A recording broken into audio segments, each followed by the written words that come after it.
More calls from Michigan restaurant workers and owners asking lawmakers to keep things the way they are. Just weeks from now, Michigan will begin to phase out the state's tipped wage system in favor of a higher minimum wage. This unless lawmakers from both sides reach a new deal. News 8's Byron Tollefson has the latest from Lansing. While Michigan Democrats still control the Senate, Republicans now lead the House. And one of the very first things they did when they took over was form a select committee about this issue. At the first hearing, servers and restaurant owners made their voices heard.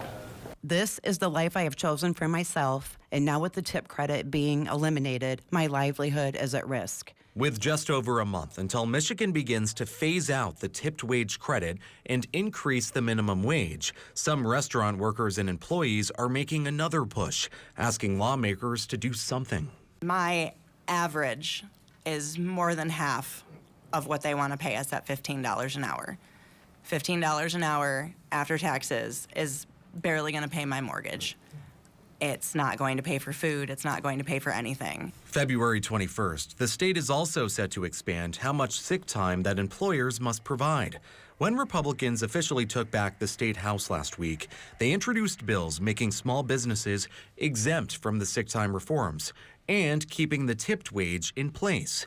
One restaurant worker who's been in the industry for 20 years says they rely on tips and worries if the tipped wage is eliminated, she will make far less. The wage that we're being paid is overly compensated by the tips that we make on a daily basis.